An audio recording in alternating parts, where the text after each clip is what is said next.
This is the story of a man named Stanley. Stanley worked for a company in a big building where he was employee number 427. Employee number 427's job was simple. He sat at his desk in room.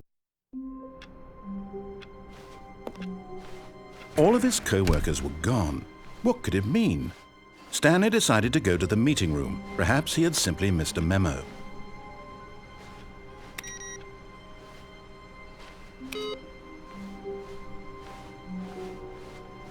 It takes a lot of humility to carry a bucket so magnificent. Stanley checked his ego and then proceeded onward.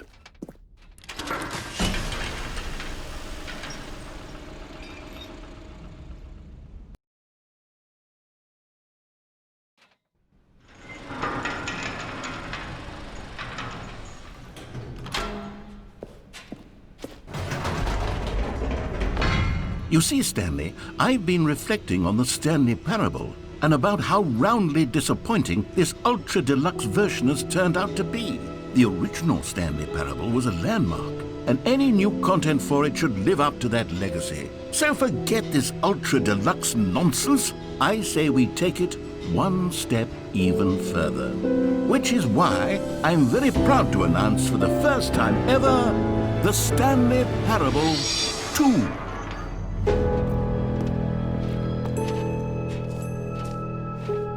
Yes, you see, isn't this far superior to a measly port with a few minor additions? Think of all the new territory we'll cover with a fully fledged sequel. An entirely new experience, built from the ground up. Why, there are so many possibilities. It could go in so many different directions. This is what fans have truly been asking for.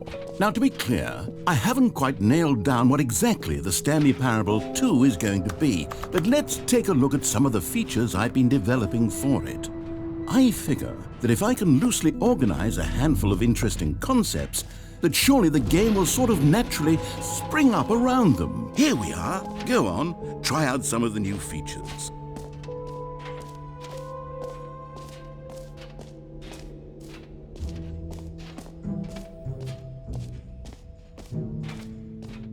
For the Stanley Parable 2, I asked myself, what do players really want?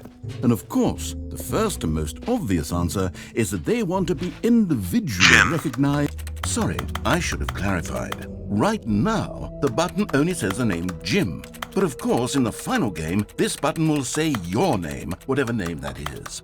Here, let's have you role-play as Jim to really simulate the full experience of this feature. Just play along. I promise you'll love it. Okay, here we go. Let's take a deep breath, clear your mind, forget whoever you are, and simply become a person named Jim.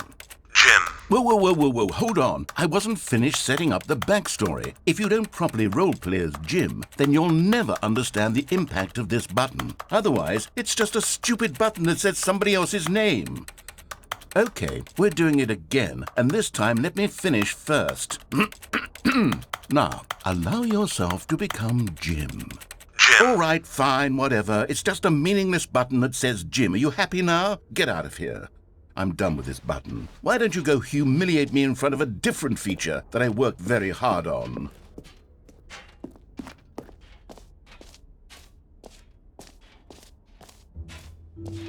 Maybe I'll only let people named Jim play the Stanley Parable 2. They would appreciate what I've created here.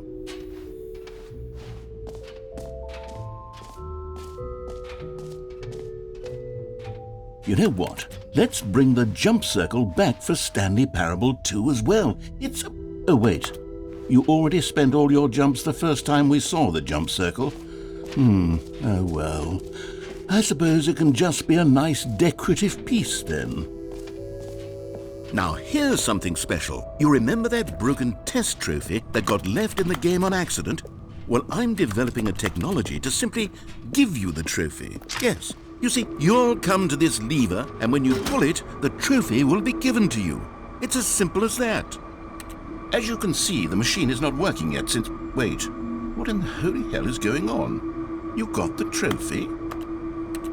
Why did the machine work? Stanley, I didn't fix it. I didn't do anything to it. I swear, it was broken just a second ago. Who fixed it? Is someone here? Are we being watched? Oh, God. Composure, composure. Yes, as you can see, the machine is working as normal, as I intended. It truly speaks to the awe-inspiring... What else? What other exhibits haven't we seen yet?